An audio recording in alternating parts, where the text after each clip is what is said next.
Salam sejahtera Bapak Ibu, hamba-hamba Tuhan, aktivis-aktivis gereja dan juga pengurus gereja dimanapun Anda berada. Senang sekali bisa berjumpa dengan Anda semua melalui ibadah live streaming berupa pengajaran-pengajaran Alkitab. Hari ini kita akan melanjutkan sesi pelajaran kita tentang Allah Esa yang disiarkan melalui link YouTube Bible Teaching Ministry. Satu link YouTube yang khusus untuk mengupas pengajaran-pengajaran Alkitab. Karena itu, saya sudah menyiapkan satu tema besar yaitu Allah Esa, dan hari ini adalah sesi yang terakhir. Saya ulangi, hari ini adalah sesi yang terakhir yaitu sesi yang ke-25 dari tema besar yang sudah saya kupas. Nah, sebelum kita masuk ke dalam pengajaran ini, terlebih dulu kita akan mendengarkan sebuah lagu yang akan mengantar kita menerima kebenaran firman Tuhan dengan judul Allah yang Kukenal. Karena hari ini di sesi yang terakhir kita akan belajar pengenalan kita kepada Allah, intisarinya Allah itu siapa. Kita dengarkan pujian penyembahan ini.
Bapak Ibu yang saya kasih, kita sudah mendengarkan lagu Allah yang ku kenal. Artinya, sebelum kita menyembah, kita harus mengenal Allah yang kita sembah. Kita akan berdoa sebelum kita mendengarkan firman Tuhan saat ini. Di dalam nama Tuhan Yesus Kristus kami berdoa. Tuhan, kembali kami menghadap Engkau melalui penyembahan kami, melalui hati kami yang siap untuk ditaburi kebenaran-kebenaran firman-Mu. Engkau Allah kami yang penuh dengan hikmat. Dan Engkau juga yang menuntun kami untuk menemukan kebenaran yang penuh hikmat itu. Kami sudah belajar tentang tema Allah Esa 24 sesi. Dan hari ini adalah sesi penutup, sesi yang terakhir. Dan juga menjadi sesi ataupun topik kunci dari seluruh rangkaian tema-tema yang judul-judul yang sudah kami kupas. Buka hati kami, telinga kami, mata kami, supaya apa yang akan kami pelajari pada saat ini membuka pikiran kami, menemukan Allah yang sejati, sehingga kami bisa berada di dalam Allah yang sejati. Terima kasih Tuhan, kiranya Roh Kudus yang akan menuntun dan menyertai kami. Kami siap belajar di dalam nama Tuhan Yesus Kristus. Amin. Bapak Ibu yang saya kasihi, seperti saya katakan bahwa tema besar kita adalah mengenal pribadi Allah yang Maha Esa. Nah, dari tema ini saya sudah kembangkan 25 judul yang khusus mengupas Allah Esa. Nah, selama ini orang-orang umat Kristen umumnya, hamba-hamba Tuhan umumnya menganut Allah Tritunggal, sedangkan saya menganut bahwa Allah itu Esa. Nah, dari Allah Esa inilah saya kembangkan judul-judul sampai ada 25 judul. Berarti kalau Bapak Ibu mengikuti dengan baik 25 sesi, 25 judul, saya yakin Anda akan menemukan banyak kebenaran-kebenaran Alkitab yang mungkin selama ini tertutup, yang selama ini belum Anda ketahui dengan baik. Karena itu topik yang akan kita kupas pada saat ini adalah sesi yang terakhir dengan judul Bapa adalah satu-satunya Allah Esa. Nah, setelah itu saya akan membuat judul-judul berseri yang lainnya. Karena pengajaran-pengajaran saya itu kupasannya itu cukup dalam, kupasannya itu luas. Maka satu kali kupas belum tentu selesai, maka saya jadikan berseri-berseri. Sehingga kalau Anda benar-benar ingin belajar Alkitab, ingin belajar kebenaran, ini cocok untuk Anda. Terutama para mahasiswa, para hamba-hamba Tuhan. Kita akan masuk ke dalam pembahasan kita di sesi yang terakhir, sesi yang ke-25. Sesi yang ke-25 ini adalah sesi yang terakhir, sesi penutup. Dan bisa dikatakan sesi kesimpulan dari tema pengajaran Allah Esa. Anda yang awal mengikuti doktrin Tritunggal, jika mengikuti 25 sesi pelajaran ini, saya yakin Anda pasti berubah pikiran. Apakah Anda akan tetap mempertahankan doktrin Allah Tritunggal atau melepaskannya? Kalau menurut Anda bahwa penjelasan saya tidak masuk akal, penjelasan saya tidak alkitabiah, silakan Anda tetap memegang doktrin Tritunggal. Anggap saja ini adalah sebuah pengajaran tentang pengetahuan. Tapi kalau Anda benar-benar diubahkan, menemukan kebenaran bahwa yang benar di dalam Alkitab itu adalah Allah Esa, mari silakan Anda ambil pelajaran ini dan Anda bagikan kepada siapapun yang rindu mendapatkannya. Karena saya percaya bahwa suatu hari, setahun, 2 tahun, 5 tahun yang akan datang, atau 10 tahun yang akan datang, pelajaran ini akan menjadi sebuah yang fenomenal. Banyak orang akan menemukan tentang entitas Allah lewat pelajaran ini. Kita akan kupas sesi yang terakhir. Bapa satu-satunya Allah Esa. Penegasan Tuhan Yesus tentang Allah. Apakah Allah itu ada 3 pribadi atau Tritunggal, ataukah hanya ada satu pribadi yaitu Allah Esa? Ini penegasan Tuhan Yesus. Dan siapakah pribadi Allah itu sesungguhnya disingkapkan oleh Tuhan Yesus di dalam Yohanes pasal 17 ayat yang ketiga. Berarti hari ini kita khusus mengupas, mempertajam di Yohanes pasal 17 ayat yang ketiga. Karena dari ayat yang kesimpulan ini, dari seluruh tema ini, kita akan bisa tahu sebenarnya Alkitab menganut konsep Allah itu pribadi jamak atau Allah itu tunggal. Apakah Allah Dwi Tunggal atau Tritunggal, ataukah Allah itu Esa? Di judul yang satu ini yang akan menjadi kunci kesimpulannya. Bapa adalah satu-satunya Allah Esa. Kita akan lihat Yohanes pasal 17 ayat 1 sampai ayat yang kedua. Demikianlah kata Yesus, lalu ia menengadah ke langit dan berkata, Bapa, telah tiba saatnya, permuliakanlah anakmu, supaya anakmu mempermuliakan engkau. Ayat 2, sama seperti engkau telah memberikan kepadanya kuasa atas segala yang hidup, demikian pula ia akan memberikan hidup yang kekal kepada semua yang telah engkau berikan kepadanya. Lalu ayat yang ketiga yang menentukan di sini, inilah hidup yang kekal itu, bahwa mereka mengenal engkau satu-satunya Allah yang benar dan mengenal Yesus Kristus yang telah engkau utus. Bapak Ibu, perhatikan di sini ya. Saya akan mengupas di ayat yang ketiga lebih tajam. Satu-satunya Allah yang benar. Kalau satu-satunya, berarti bukan dua loh, bukan tiga loh. Dan Allah yang benar, seharusnya Allah itu Esa. Berarti hanya ada satu Allah. Kita lihat. Satu-satunya Allah yang benar, di sini jelas menunjuk kepada Bapa. Karena Yesus saat itu sedang berdoa kepada Bapa. Sehingga Yesus berkata, mengenal engkau, mengenal Bapa sebagai satu-satunya Allah yang benar. Karena saat itu Yesus sedang berdoa kepada Bapa. Dan Bapa ini disebut sebagai Allah Esa. Jadi Yesus sendiri menekankan Bapa itu adalah Allah Esa. Kenapa saya katakan Bapa itu Allah Esa? Karena di sini dikatakan satu-satunya, bukan dua, bukan tiga. Kita lihat Yohanes pasal yang kelima ayat 43-44. Aku datang dalam nama Bapakku dan kamu tidak menerima aku. Jikalau orang lain datang atas namanya sendiri, maka kamu akan menerima dia. Bagaimana kamu dapat percaya? Kamu yang menerima hormat seorang dari yang lain dan yang tidak mencari hormat yang datang dari Allah yang Esa. Perhatikan di Yohanes pasal 5 ayat 34 sampai pasal 5 ayat 43 sampai 44, Yesus sedang berbicara tentang Bapa. Aku datang dalam nama Bapa. Aku diutus oleh Bapa. Oke? Kemudian Bapa itu adalah Allah Esa. Sama, identik dengan Yohanes pasal yang ke-17 ayat yang ketiga. Satu-satunya Allah yang benar. Nah dari sini sebenarnya kita sudah bisa menangkap Bapa kita di sorga itu adalah satu-satunya Allah yang Esa. Kesimpulannya itu ada di sana dulu. Aku datang dalam nama Bapakku. Perhatikan kata Bapa.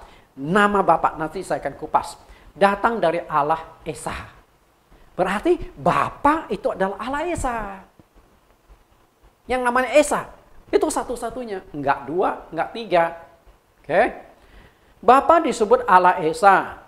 Bapa berarti Allah itu bukan Tritunggal. Bahkan Bapak Ibu, kata Tritunggal saja tidak ada di Alkitab. Trinitas tidak ada di Alkitab. Enggak ada.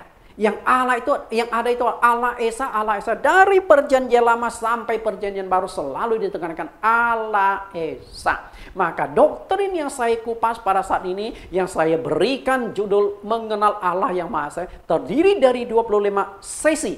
Saya selalu tekankan Allah Esa, Allah Esa, Allah Esa. Saya bukan penganut Allah Dwi Tunggal, Tritunggal, tapi Allah Esa. Bahkan kalau dikatakan Allah tunggal pun, ya tunggal sebenarnya Esa juga ya. Dengan jelas Tuhan Yesus menegaskan bahwa Allah yang benar hanya ada satu. Esa atau tunggal, bukan Tritunggal. Makanya kalau Bapak Ibu penganut Tritunggal, saya tidak tahu kenapa Anda tetap bertahan di konsep itu. Jika Yesus sudah menegaskan bahwa Allah itu hanya ada satu-satunya, Mengapa masih percaya kepada doktrin tunggal? Masih mempertahankan doktrin Tritunggal? Kenapa? Anda percaya kepada Tuhan Yesus ataukah Anda lebih percaya kepada teolog gereja awal? Karena mereka tidak mengenal dengan baik siapakah sesungguhnya Bapa dan siapa sesungguhnya Yesus itu. Karena tidak mengenal Bapa itu siapa, tidak mengenal Yesus itu siapa, maka terjebak menyembah Dui Tunggal dan juga menyembah Tritunggal. Ada 3 pribadi. Masa nggak mengenal? Kalau mengenal dengan baik siapakah Yesus itu, mengenal dengan baik siapakah Bapa itu, seharusnya tidak akan memunculkan doktrin Tritunggal. Tapi karena tidak mengenal, seakan-akan Bapa, Anak, Roh Kudus adalah 3 pribadi yang berbeda, 3 bahkan lebih ekstrim lagi, 3 pribadi yang terpisah. Kenapa saya katakan terpisah? Ketika Yesus dibaptis di Sungai Yordan, yang dibaptis anak, lalu turunlah Roh Kudus seperti burung merpati, lalu terdengar suara, inilah anakku yang kukasih kepada aku berkenan. Yang dibaptis Yesus, yang turun seperti merpati Roh Kudus, yang berbicara itu Bapa. Terpisah nggak? Terpisah. Kacau kan kalau doktrin begini? Padahal Allah itu satu kesatuan, nggak mungkin terpisah. Bapak Ibu, kalau betul Allah ada 3 pribadi yang terpisah, hancurlah doktrin Alkitab. Dari perjanjian lama sampai perjanjian baru. Berarti Alkitab mengajarkan Allah 3 pribadi yang jamak, berbeda dan terpisah. Nah, kalau Anda mengenal doktrin Tritunggal bahwa Bapa, Anak, Roh Kudus itu satu-satunya dalam kesatuan, 3 dalam kesatuan, berarti kan nggak terpisahkan. Nah, kalau nggak terpisahkan, Bapa sama dengan Anak sama dengan Roh Kudus, harusnya kan begitu. Kita lihat lebih jauh di sini. Jika para hamba Tuhan benar-benar bisa memahami perkataan Tuhan Yesus ini, seharusnya tidak akan percaya dengan doktrin Tritunggal. Karena Yesus katakan, satu-satunya Allah yang benar. Satu-satunya, Anda sudah nggak mungkin tafsirkan 2, nggak mungkin tafsirkan 3. Hanya ada 1. Berarti Allah itu tunggal, bukan Tritunggal. Itu dia masalahnya Bapak. Sederhana. Penyebab para hamba Tuhan percaya doktrin Tritunggal karena tidak mengenal siapa Yesus dan Bapa itu sesungguhnya. Itu persoalannya.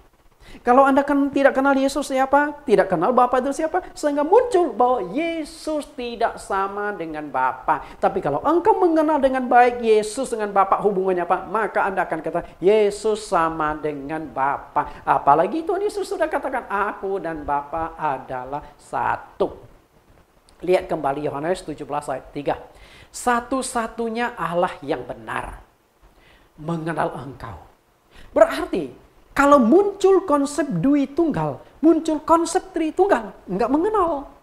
Karena nggak mengenal, maka muncullah Allah itu seakan jamak. Berarti kalau ingin mengenal Allah yang benar, satu-satunya yang Allah benar, maka kita harus mengenal juga Yesus Kristus. Siapakah dia sesungguhnya?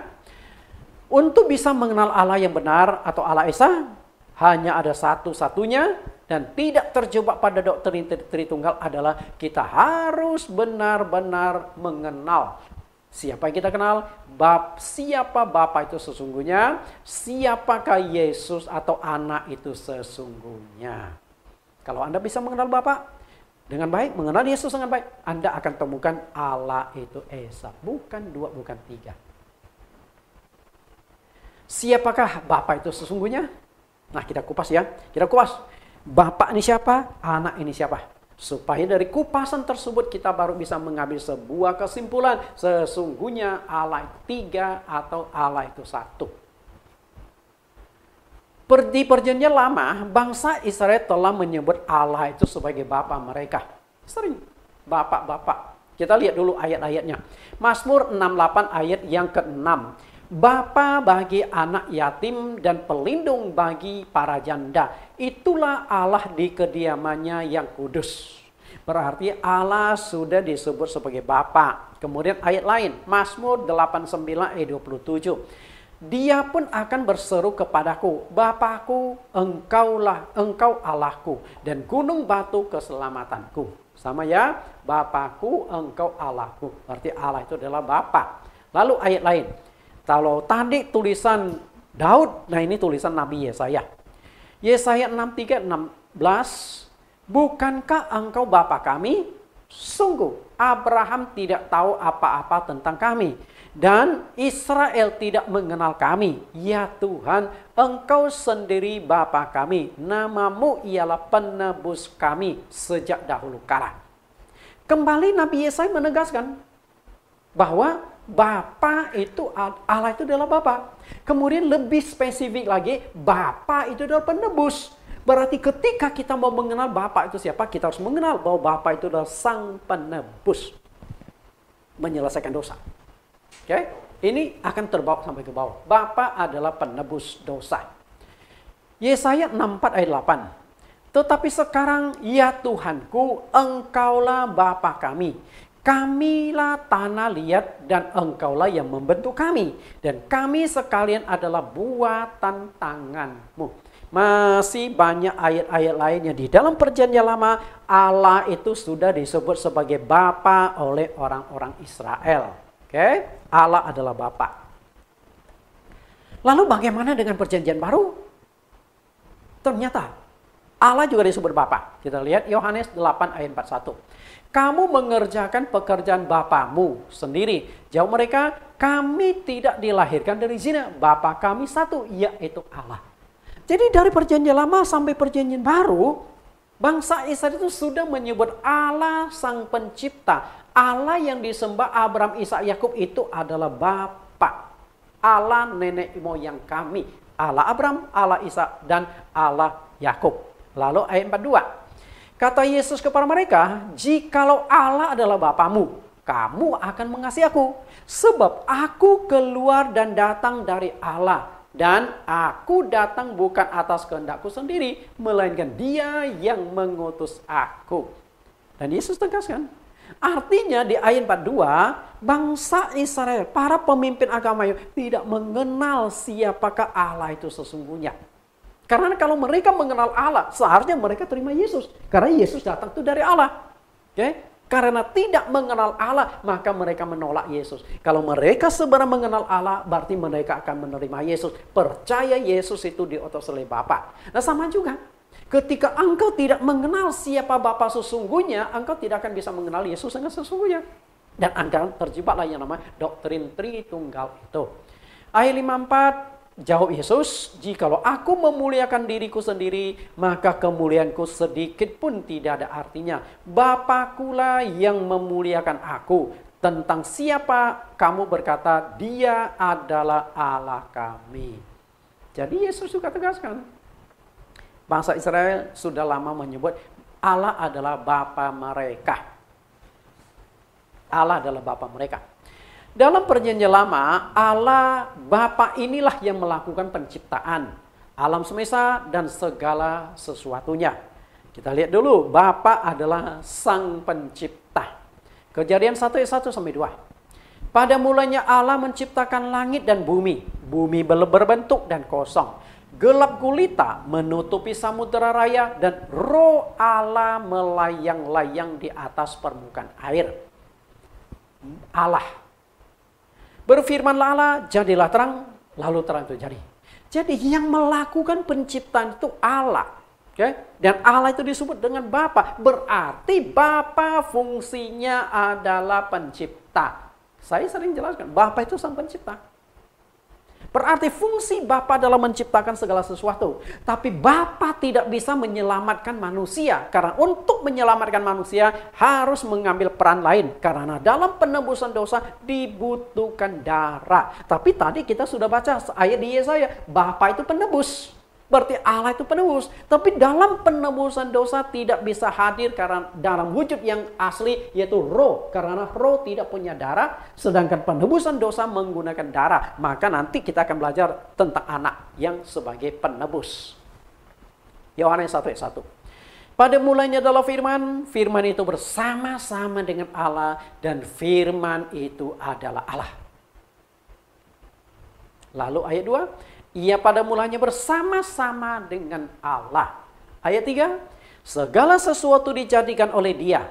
Tanpa Dia tidak ada sesuatu pun yang telah jadi dari segala yang telah dijadikan. Itu sangat jelas ya. Pada mulanya adalah firman. Firman itu bersama-sama dengan Allah. Dan Allah itu adalah Bapa dan Allah itu adalah Sang Pencipta. Jika kita urutkan pelan-pelan ayat 1 sampai ayat 3, Allah Bapa adalah Sang Pencipta. Nah, ketika dia melakukan penciptaan, dia menggunakan kekuatan firman-Nya. Maka tadi dikatakan pada mulanya adalah firman. Firman itu bersama-sama dengan Allah. Jadi seakan-akan ada dua pribadi. Allah dan firman.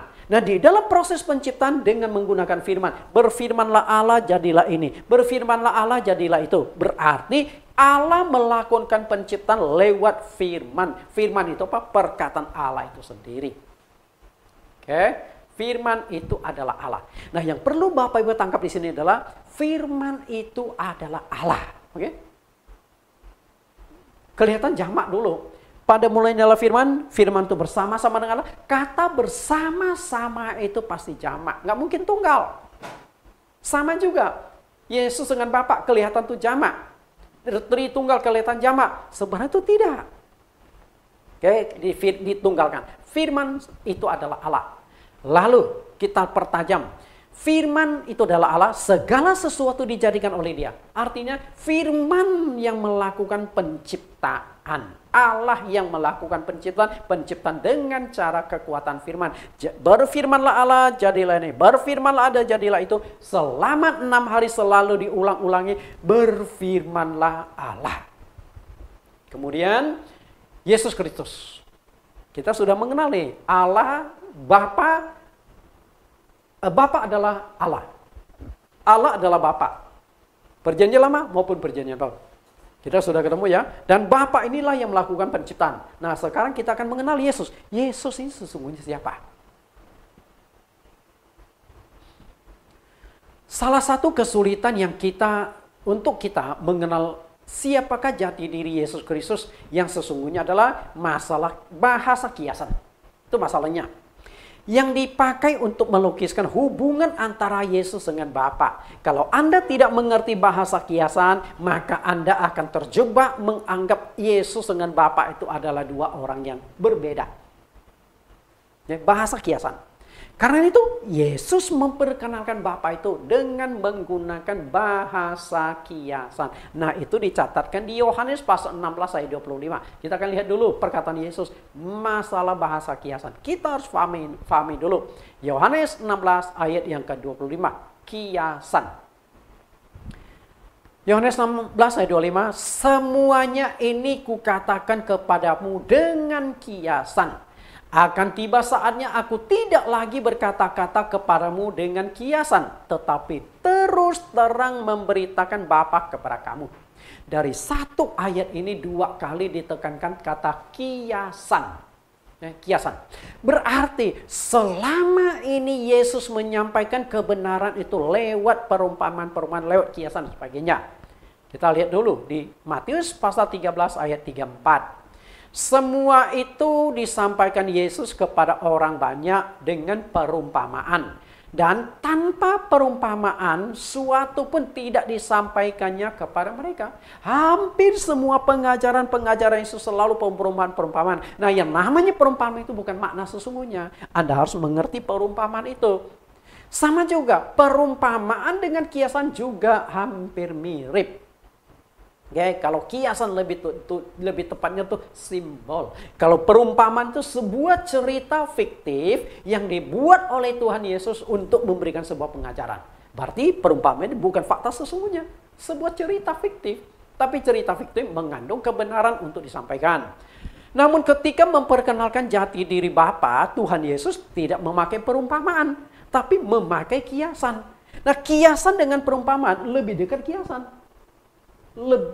Karena kiasan bersifat simbol. Maka Yohanes 16 ayat 25 perhatikan kiasan. Semua ini kukatakan kepadamu dengan kiasan. Nah, apa yang Yesus sampaikan kepada murid-muridnya itu dengan kiasan, yaitu tentang Bapa. Berarti selama ini Yesus tidak berterus terang menceritakan kepada murid-muridnya tentang Bapa, tapi selalu digunakan kiasan-kiasan selama ini. Berarti Bapa ini adalah satu sosok yang sesungguhnya, maaf kata, mungkin itu hanya dibuatkan sebuah simbolis. Padahal Bapa yang sesungguhnya sebenarnya mengacu pada Yesus. Sehingga Bapa itu diciptakan sebagai sebuah kiasan untuk menunjuk pada diri Yesus. Kenapa demikian? Karena begini loh. Siapa sesungguhnya Yesus itu? Dalam Alkitab menjelaskan 1 Timotius pasal 3 ayat 16, Paulus berkata, agunglah rahasia ibadah kita. Dia yang menyatakan diri dalam rupa manusia. Dia itu apa? Siapa? Allah. Allah menyatakan diri dalam rupa manusia. Dan itu juga sama seperti yang dikatakan oleh Rasul Yohanes di Yohanes 1 ayat 1 dan ayat 14. Pada mulanya adalah firman, firman itu bersama-sama dengan Allah dan firman itu adalah Allah. Lalu di ayat yang ke-14, firman itu telah menjadi manusia. Artinya Allah menjadi manusia. Nah kalau Allah menjadi manusia, ketika Yesus datang ke dunia, seharusnya kan dia Allah. Bisa nangkap? Yesus seharusnya Allah. Tapi ketika Yesus hidup di dunia, dia mengenakan daging, maka status Allah itu harus ditinggalkan. Status Allah harus ditinggalkan. Karena jika Yesus masih memegang status Allah akan kacau. Bayangkan Yesus lagi makan. Oh, Allah lagi makan bakso. Ini kan aneh. Okay? Allah itu roh, Yesus daging. Yesus bisa makan bakso, Allah nggak bisa karena Allah roh. Sedangkan Yesus daging. Maka kalau Yesus pertahankan status sebagai Allah, maka akan kacau. Ketika Yesus lagi tidur, lalu ada orang berkata, oh Allah lagi tidur, Allah lagi istirahat, jangan diganggu ya. Ini kan aneh. Ketika Yesus lagi mandi, Allah lagi mandi. Itu kacau, sangat kacau. Makanya Yesus itu fakta sesungguhnya Allah Bapa itu sebuah kiasan. Kiasan dari Bapa itu siapa? Sebenarnya itu Yesus. Kita lihat lebih jauh. Mengapa di Alkitab muncul ayat-ayat yang terkesan Allah itu seakan-akan ada dua pribadi, dui tunggal, atau ada tiga pribadi atau tritunggal?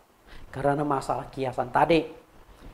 Karena Yesus sering memperkenalkan Allah Bapa itu dengan bahasa atau makna kiasan.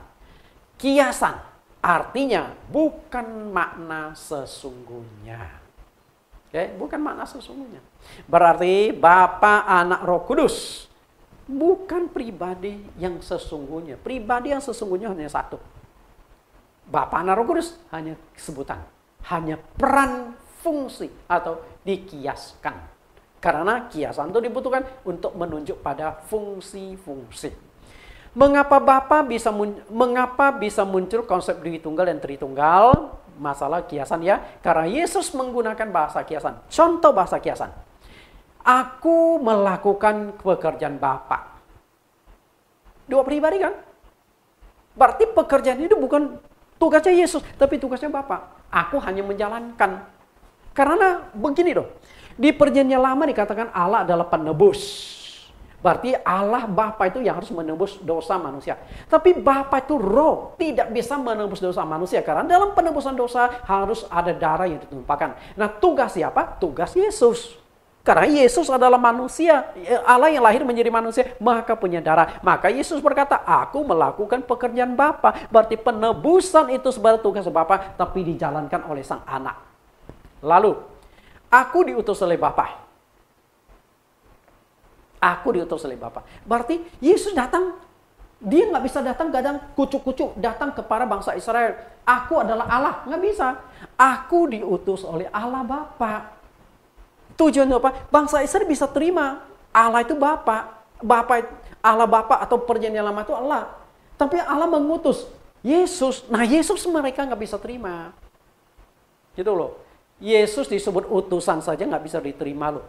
Apalagi Yesus mengatakan, aku adalah Allah. Karena Yesus dalam posisi utusan justru untuk memperkenalkan Allah yang sesungguhnya.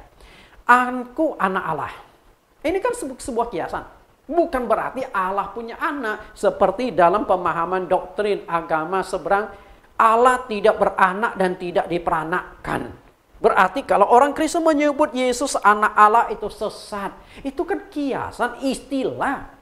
Emangnya ketika Anda sebut anak tangga, berarti tangga itu beranak? Kan nggak mungkin. Anak tangga itu draft-draft naik turun itu. Anak tangga. Bukan berarti tangga beranak. Sama juga anak Allah bukan Allah beranak. Itu hanya sebutan.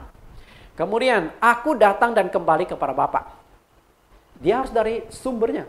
dari Allah kembali kepada Allah. Artinya di sorga itu tempat tahta Yesus. Dia datang ke dunia, setelah tugas selesai dia naik lagi ke sorga. Bapa lebih besar dari aku. Kalimat itu juga seringkali Yesus ucapkan. Ketika hari kiamat, murid-murid Yesus bertanya kepadanya, katakanlah kepada kami, bila manakah engkau datang kedua kali, apakah tanda-tanda dunia itu kiamat?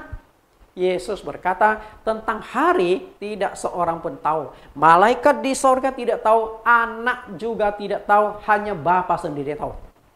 Betulkah Yesus tidak tahu hari kiamat? Ini kan jadi aneh. Yang mau datang dia sendiri kok. Yang mau menghakimi dia sendiri kok. Masa dia nggak tahu? Itu hanya sebuah kiasan. Karena kalau Yesus berkata, yang tahu tentang hari kiamat adalah aku dan Bapa. Kalau Yesus katakan kalimat itu, mulai malam itu Yesus sudah nggak bisa tidur. Oke, pasti dikorek murid-muridnya. Dikorek, tolong dong kasih tahu. Besok-besoknya Petrus ajak Tuhan Yesus makan bakso. Guru, ini makan bakso. Guru, tanggal berapa sih engkau datang? Pasti dikorek-korek.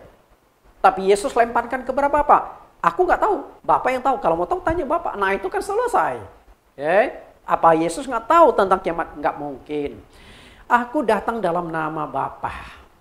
Artinya, Yesus itu ingin perkenalkan nama Bapa. Dengan harapan supaya manusia mengenal Allah Bapa itu. Lalu nama Bapa itu siapa? Nah itu perlu kita selidiki lagi. Itu sebenarnya sudah saya jawab di dalam sesi-sesi sebelumnya. Bapa yang bersaksi tentang aku. Nah inilah bahasa kiasan. Bahasa kiasan untuk memperkenalkan Bapa. Macam-macam bahasa kiasan ini. Dari kalimat-kalimat kiasan di sebelah kiri jelas sekali memposisikan Yesus itu tidak sama dengan Bapa. Tidak sama.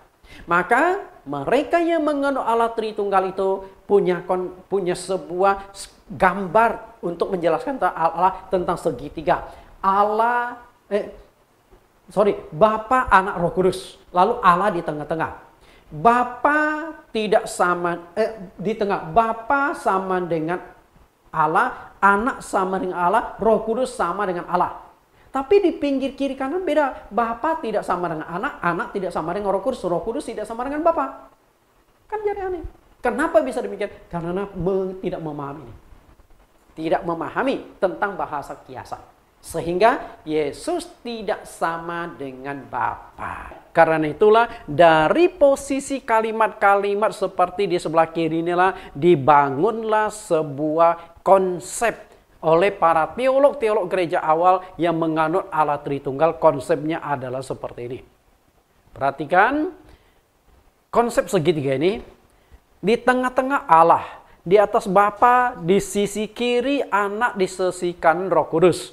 Bapa adalah Allah, Anak adalah Allah, Roh Kudus juga Allah. Nah, kenapa di bagian pinggirnya Bapa bukan Anak, Bapa bukan Roh Kudus bukan Anak? Kenapa bisa demikian? Sehingga dari sinilah kita lihat ada 3 pribadi. Sedangkan bagi saya, Bapa adalah Allah, Anak adalah Allah, Roh Kudus adalah Allah, kemudian Bapa adalah Anak, kemudian Anak adalah Roh Kudus Allah adalah Bapa. Berarti sama. Seharusnya seperti itu Bapak Ibu. Kita lihat lebih jauh tentang gambar ini. Apakah konsep ini benar? Apakah konsep ini benar? Menurut saya konsep ini tidak benar. Di mana tidak benarnya? Karena tidak memahami bahasa kiasan. Karena bahasa kiasan itu bukan bahasa yang sesungguhnya. Bahasa kiasan adalah bahasa yang disimbolkan, bukan fakta yang sesungguhnya. Kita lihat 1 Yohanes 5 ayat yang ke-7. Sebab ada 3 yang memberi kesaksian di dalam sorga. Bapa, Firman, dan Roh Kudus. Dan ketiganya adalah satu. Perhatikan kata adalah satu. Dengan kata lain, konsep yang tepat adalah ini. Ketiganya adalah satu. Berarti Bapa adalah Anak, Anak adalah Roh Kudus adalah Bapa. Kan seharusnya demikian. Karena kalau di tengah-tengahnya sama, kenapa di kiri kanan ini tidak salah, tidak sama? Karena itu gambar yang benar adalah Bapa sama Anak sama dengan Roh Kudus. Dan itu sudah saya kupas pada sesi yang lalu. Bapa sama dengan anak sama dengan Roh Kudus. Karena orangnya itu sama. Saya akan tunjukkan lebih jauh bahwa Bapa sama dengan anak atau sama dengan Roh Kudus. Kita lihat Bapa sama dengan anak. Menurut penyelidikan saya dalam Alkitab, saya temukan kebenaran bahwa Bapa itu sama dengan anak. Di mana samanya? Allah Bapa dan anak itu adalah pribadi yang sama.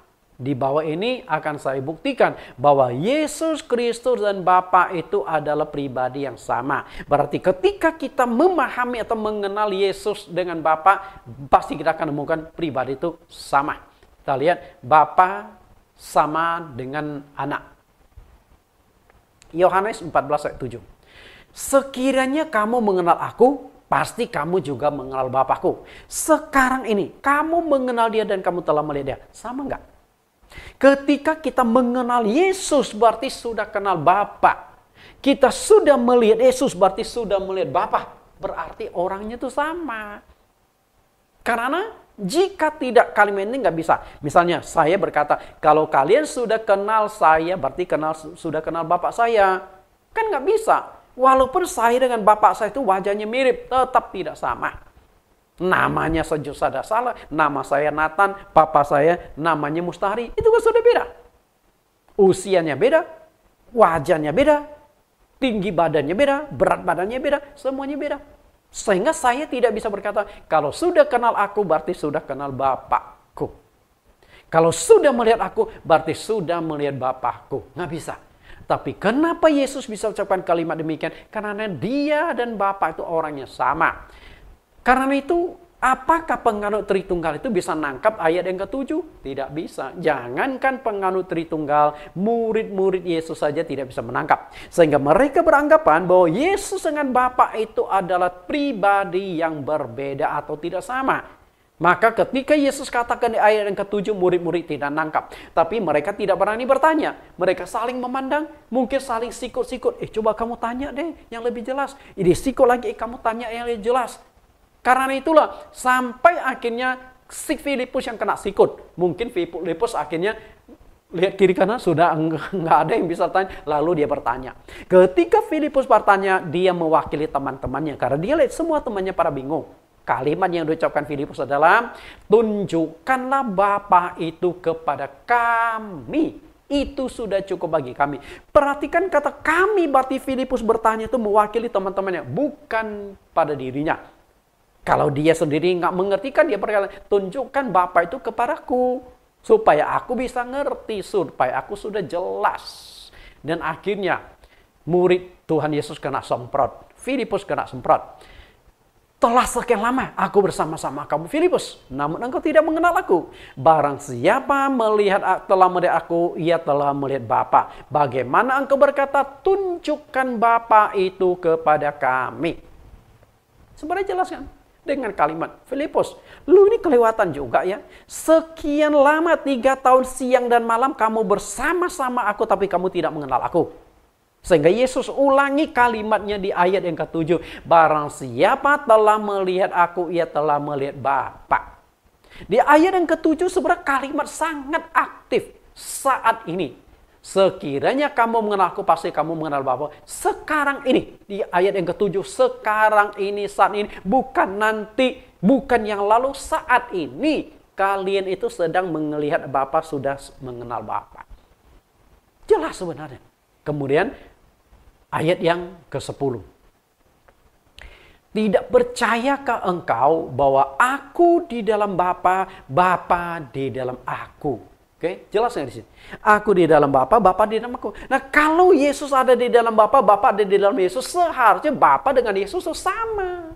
Bagaimana dikatakan tidak sama? Makanya saya katakan konsep yang demikian skema Tritunggal, skema segitiga ini keliru. Apa yang aku katakan kepadamu tidak aku katakan dari diriku sendiri. Tetapi Bapa diam-diam di dalam aku, dialah yang melakukan pekerjaannya. Bapa yang diam dalam aku. Dia yang melakukan pekerjaan Bapa. Dia yang melakukan pekerjaannya. Berarti yang bekerja itu adalah Allah sendiri. Sedangkan kalimat kiasan tadi Yesus berkata, aku melakukan pekerjaan Bapa. Sedangkan di ayat ini Yesus dikatakan Allah itu yang melakukan pekerjaannya. Berarti Yesus dengan Allah itu orangnya sama. Bapa di dalam aku di dalam Bapa. Nah, kalau orangnya sama, bagaimana kita bisa mengatakan Tritunggal? Bagaimana kita katakan berbeda? Bapak Ibu, Yohanes 10:30, Yesus tegaskan, aku dan Bapa adalah satu. Artinya, Yesus dengan Bapa itu adalah orangnya yang sama. Ketika kita sudah mengenal Yesus, berarti kita sudah mengenal Allah Bapa di sorga. Yesus dan Bapa. Dengan kata lain, ketika kita sudah mengenal Yesus, berarti sudah mengenal Bapa. Ketika kita sudah melihat Yesus, berarti sudah melihat Bapa. Yesus adalah Allah yang inkarnasi menjadi manusia. Yesus adalah Allah yang menjadi manusia. 1 Timotius 3 ayat 16. Dan sesungguhnya agunglah rahasia ibadah kita. Dia yang telah menyatakan diri dalam rupa manusia, dibenarkan dalam roh, yang menampakkan diri kepada malaikat-malaikat, diberitakan di antara bangsa-bangsa yang tidak mengenal Allah, yang dipercayai di dalam dunia, diangkat dalam kemuliaan. Perhatikan kalimat yang saya cetak warna putih dan garis bawah. Diberitakan di antara bangsa-bangsa yang tidak mengenal Allah. Dengan kata lain, yang diberitakan itu siapa? Yang diberitakan itu adalah Allah yang menjadi manusia. Allah yang menyatakan diri dalam rupa manusia. Berarti ketika kita bisa mengenal Yesus, berarti kita sebenarnya sudah mengenal Allah. Dan itulah yang diberitakan kepada bangsa-bangsa. Berarti ketika bangsa-bangsa menerima Yesus, percaya kepada Yesus, sebenarnya dia sudah percaya kepada Allah. Makanya Yesus katakan di Yohanes pasal 14 ayat yang pertama, janganlah gelisah hatimu, percayalah kepada Allah, percayalah juga kepadaku. Berarti kalau orang hanya percaya kepada Allah, tidak percaya kepada Yesus, sesungguhnya mereka itu belum percaya kepada Allah. Baru setengah. Belum mengenal. Karena ketika dia terima Yesus, berarti sempurnalah. Karena Yesus adalah Allah yang menjadi manusia. Kita lihat lebih jauh di ayat ini. Yohanes 1:1. Pada mulanya adalah firman. Firman itu bersama-sama dengan Allah dan firman itu adalah Allah. Perhatikan kata firman itu adalah Allah. Lalu kita masuk ke ayat 14. Firman itu telah menjadi manusia. Artinya adalah Allah menjadi manusia. Bagaimana proses Allah menjadi manusia? Prosesnya itu adalah lewat kelahiran. Berarti melalui kelahiranlah Allah menjadi manusia. Dan ketika Yesus menjadi manusia, Yesus tidak lagi bisa mempertahankan status Allah. Dia sepenuhnya manusia. Status Allah harus ditinggalkan. Berarti Allah Bapa itu sebuah status. Maka Yesus menggunakan bahasa kiasan. Bapa yang mengutus aku, Bapa lebih besar dari aku datang dari Bapa. Itu bahasa-bahasa kiasan. Karena di sini tidak menunjukkan ada sosok pribadi. Sosok pribadinya adalah dalam diri Yesus Kristus. Karena dia adalah Allah yang menjadi manusia. Nah, ketika datang menjadi manusia, status yang dipakai oleh Tuhan Yesus itu adalah anak Allah. Dia sudah nggak bisa pakai status Allah lagi. Karena kalau Yesus pakai status Allah seperti yang saya katakan tadi, tidak masuk akal. Waktu Yesus lagi mandi, Allah lagi mandi. Waktu Yesus lagi tidur, dikatakan Allah lagi tidur. Dan maaf kata ya, ketika Yesus lagi beol, orang menganggap, oh Allah lagi buang hajat. Ini kan kacau balau, kacau. Maka status, kiasan dia gunakan. Kemudian, diam di antara kita. Perhatikan Yohanes pasal 14 ayat 1. Firman telah menjadi manusia dan diam di antara kita. Nah, diam di antara kita itulah yang disebut dengan istilah Immanuel. Allah beserta kita. Allah diam di tengah-tengah kita. Allah hidup di tengah-tengah masyarakat dalam diri Yesus Kristus. Nah, maka tidak heran murid-murid tidak bisa mengenal Yesus siapa. Karena di dalam pikiran mereka tuh sudah terkonsep duit tunggal. Bapa tidak sama dengan anak. Nah, terulang lagi kepada penganut Tritunggal. Bapa tidak sama dengan anak. Sehingga Bapa dengan Yesus itu dua pribadi yang berbeda. Itu kacaunya. Padahal Bapa itu sama dengan anak. Kita coba mengenal Yesus sebelum lahir ke dunia. Sebelum lahir ke dunia. Yesaya 9 ayat 5. Sebab seorang anak telah lahir untuk kita. Seorang putra telah diberikan untuk kita, lambang pemerintahan ada di atas bahunya. Dan namanya orang disebut penasihat ajaib, Allah yang perkasa, Bapa yang kekal, Raja damai. Lebih jelas, kita rincikan. Sebelum lahir ke dunia, Yesus sudah memiliki status Allah atau keilahian. Dia disebut penasihat ajaib. Penasihat ajaib itu artinya Allah itu maha tahu. Karena bagaimana seorang bisa menjadi penasihat kalau dia tidak mengetahui semuanya? Karena dia mengerti, mengetahui semuanya, maka dia disebut penasihat ajaib, artinya Allah yang maha tahu. Lalu Allah yang perkasa. Allah yang perkasa berarti Allah yang maha kuasa. Tidak ada sesuatu pun yang tidak bisa dilakukan karena dia perkasa. Lalu Bapa yang kekal. Bapa yang kekal. Jadi Yesus itu sudah mendapatkan status sebagai Bapa. Sedangkan di perjanjian lama orang Yahudi itu menyebut Bapa. Sebenarnya yang dipanggil Bapa itu adalah Yesus Kristus yang belum lahir menjadi manusia. Nah, setelah Yesus lahir menjadi manusia, mereka tidak mau terima Yesus. Makanya Yesus berkata, kalau kalian adalah keturunan Allah, kalian akan terima aku. Kalau kalian bukan dari Allah, tidak akan terima aku. Kemudian Raja damai yang memberikan damai sejahtera. Raja di atas segala raja. Dan sesuai dengan nubuat Nabi Yesaya, Yesus akan lahir dari seorang perawan. Kita lihat kembali Yesaya 7:14. Sebab itu Tuhan sendirilah yang akan memberikan kepadamu suatu pertanda. Sesungguhnya seorang perempuan muda mengandung dan akan melahirkan seorang anak laki-laki. Dan ia akan menamakan dia Immanuel. Seorang perempuan muda. Menamakan dia Immanuel. Lahir dan menamakan Immanuel. Kita lihat Immanuel tadi. Allah beserta kita. Sebelum Yesus lahir, dia disebut Immanuel. Allah beserta kita. Nah, waktu Yesus dilahirkan sama, dia disebut Immanuel. Matius 1:23, sesungguhnya anak darah itu akan mengandung dan melahirkan seorang anak laki-laki dan mereka akan menamakan dia Immanuel, artinya Allah beserta kita. Jadi Yesus disebut Immanuel, berarti Yesus itu adalah Allah yang menjadi manusia, Allah yang tinggal di tengah-tengah manusia. Yesus adalah Bapa itu sendiri. Apa tujuan Yesus lahir ke dunia menjadi manusia? Hanya ada dua tujuan. Kita lihat Matius 1:23. Dua tujuan. Tujuan yang pertama, akan melahirkan anak laki-laki, nanti namakan dia Yesus. Tujuan pertama adalah agar manusia mengenal Allah yang benar. Karena ketika engkau mau mengenal seseorang, yang paling mendasar yang harus Anda ketahui adalah nama orang itu. Betul? Kan nggak mungkin dong Anda kenal tapi nggak pernah tanya namanya. Sehingga besok-besok lalu Anda ketemu di jalanan. Hey, kan nggak mungkin. Ketika Anda teriak namanya, maka itu pengenalan. Sama halnya, jadi ketika Anda sudah salaman hari ini, lalu bubar, besok Anda ketemu dia di stasiun. Nah, di stasiun itu dia berada di setengah 10 orang.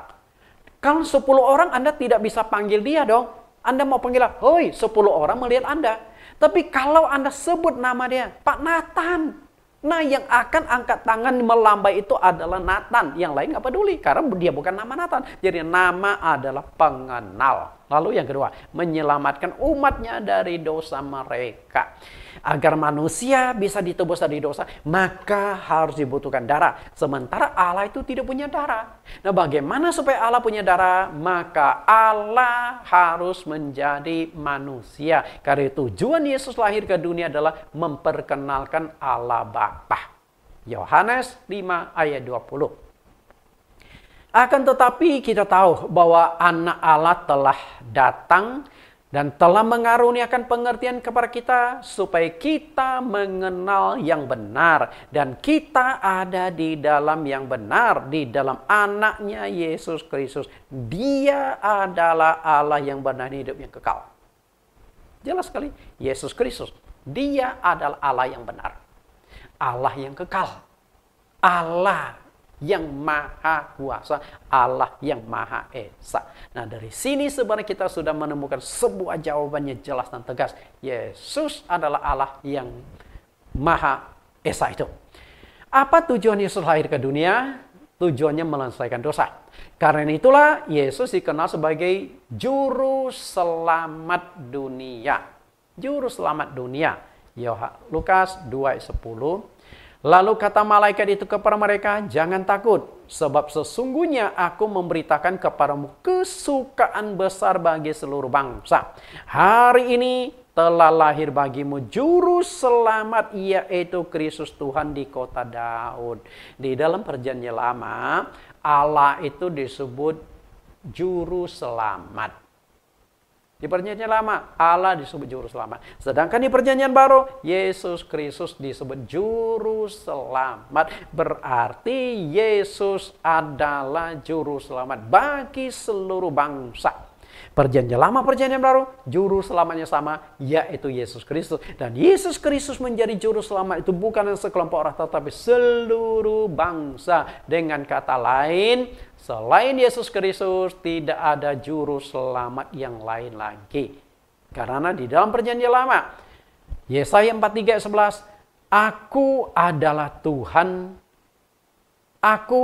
Akulah Tuhan, dan tidak ada juru selamat selain daripadaku.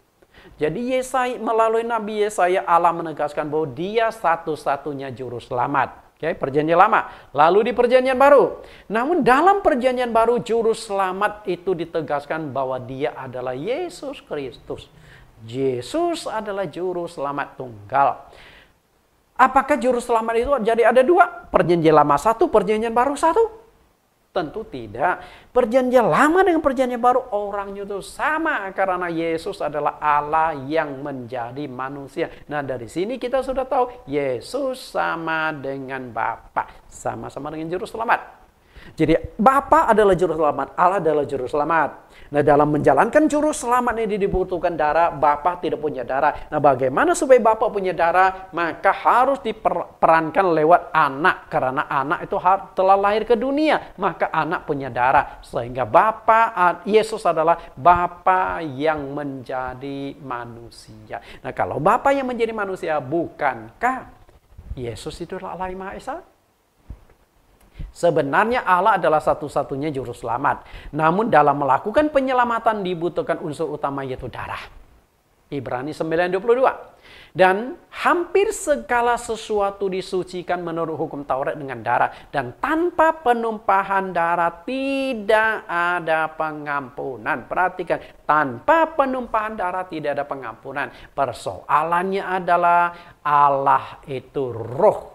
Allah itu tidak punya darah. Bagaimana supaya Allah punya darah? Maka Allah harus lahir ke dunia. Dan yang lahir ke dunia itu adalah Yesus Kristus. Berarti Yesus itu adalah Allah yang menjadi manusia.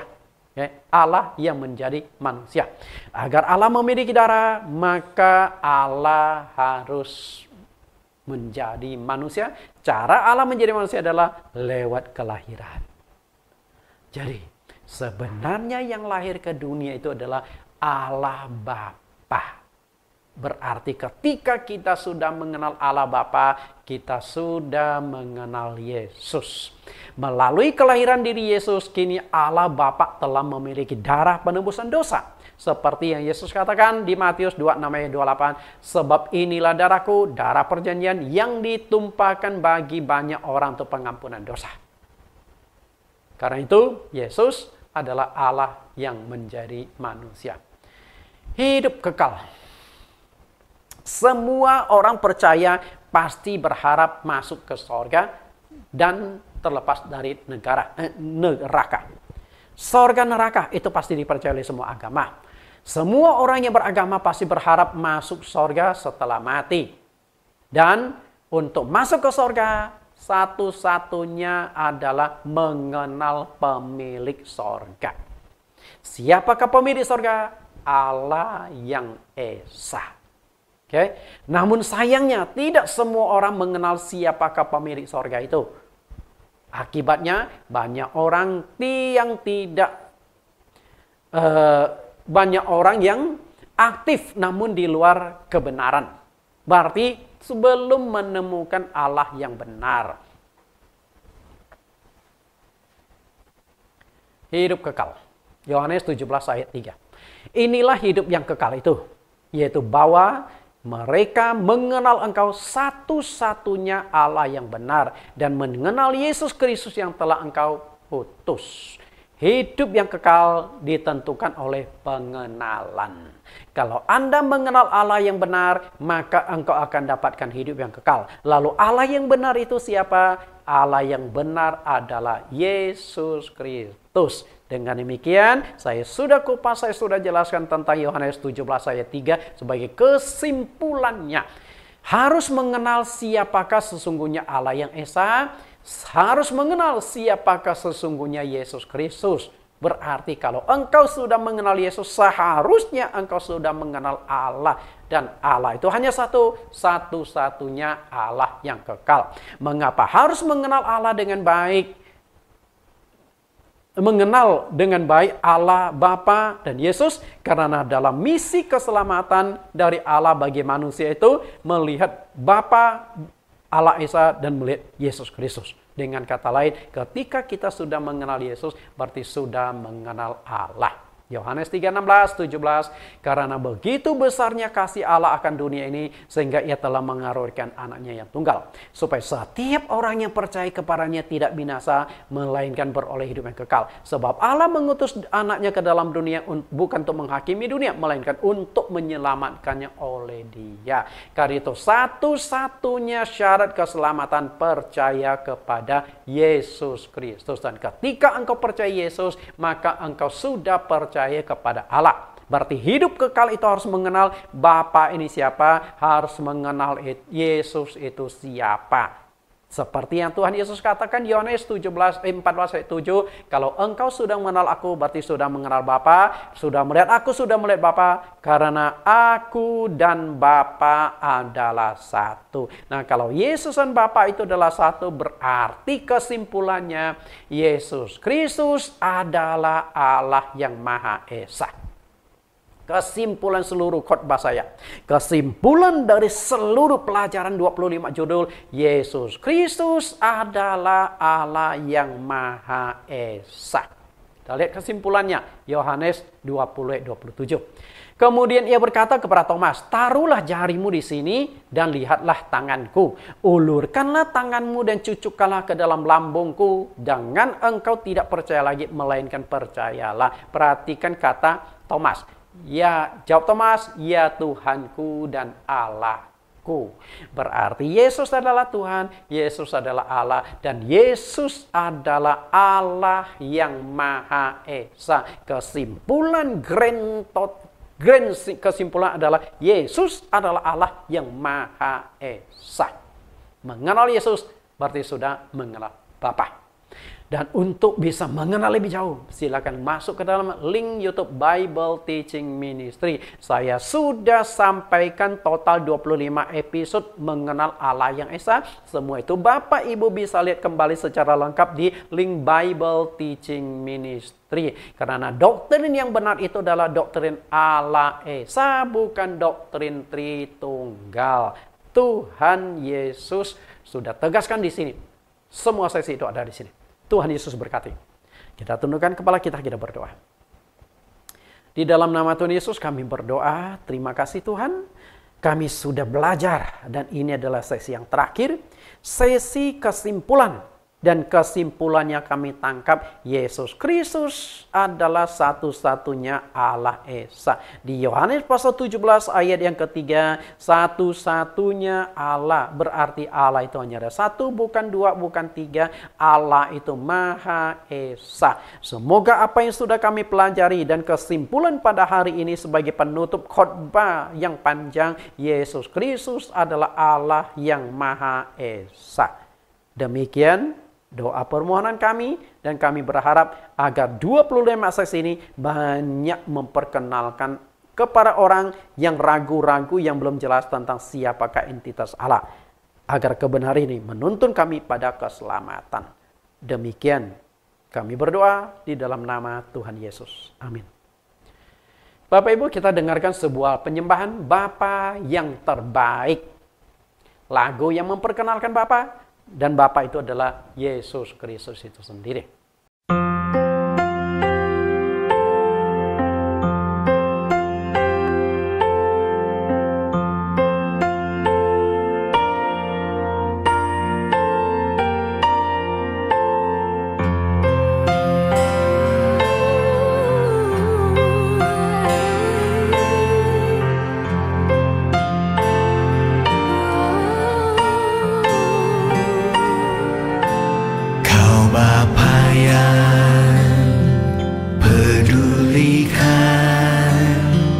Segala kerinduanku,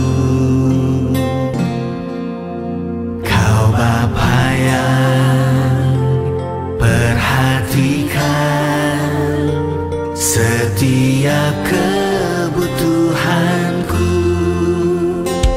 Ku bersyukur mengenalmu, Kau Bapa yang terbaikku.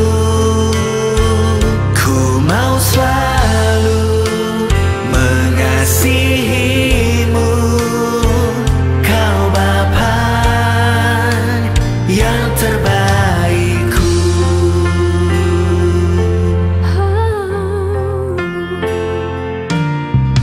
Kau Bapa yang pedulikan segala kerinduanku. Kau Bapa yang perhatikan setiap kebutuhanku.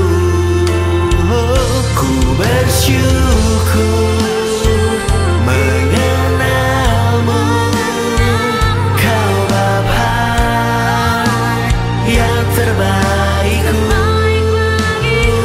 Ku mau selalu mengasihimu, Kau Bapa yang terbaikku.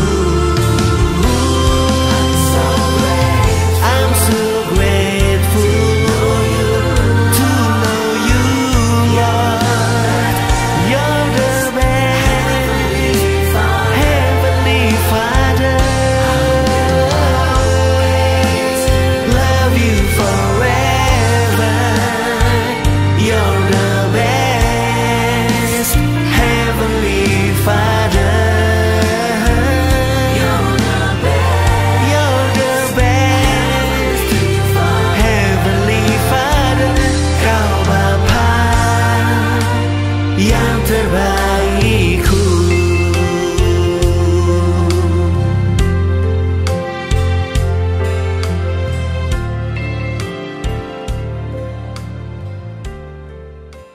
Bagi Bapak Ibu yang mengikuti sekolah online STT ITAI, Institut Teologi Allah Esa, setiap sesi pelajaran itu ada 10 pertanyaan yang perlu Anda jawab, ketik rapi dan kirimkan kembali. Ini pelajaran yang terakhir. Topik 25, Bapa adalah satu-satunya Allah Esa. Pertanyaannya 10, pertama. Tuliskan teks ayat Yohanes 17 ayat 3. Jelaskan menurut pengertian saudara apakah Allah itu ada 3 pribadi Tritunggal berdasarkan ayat itu. Yang kedua, tidak ada satu ayat atau kata pun di Alkitab yang menyebut Tritunggal. Mengapa hamba-hamba Tuhan bisa percaya pada doktrin Tritunggal?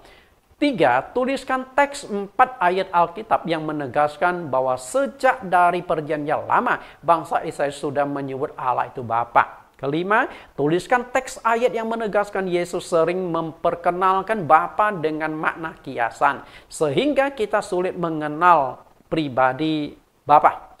7. Tuliskan minimal 7 contoh bahasa kiasan yang seakan-akan menyingkapkan adanya 2 pribadi, yaitu Bapa dan Anak atau Yesus, 2 pribadi yang berbeda.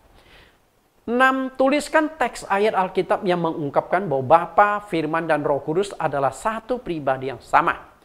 7. Tuliskan teks ayat Alkitab yang mengungkapkan bahwa ketika kita mengenal atau melihat Yesus, berarti kita sudah mengenal dan melihat Bapa. Bagaimana mengenal pengenalan Paulus tentang Yesus dalam 1 Timotius 3:16? Siapakah Yesus menurut Paulus? 9. Tuliskan teks ayat Alkitab Yohanes 1 ayat 1 dan 14. Kemudian jelaskan menurut pengertian saudara sendiri. 10. Tuliskan teks Matius 1:21 dan jelaskan 2 tujuan utama mengapa Allah lahir ke dunia dalam diri Yesus Kristus. Silakan Anda jawab ketika kirimkan ke balik STT Itai. Tuhan Yesus berkati. Sampai bertemu di topik-topik yang lain.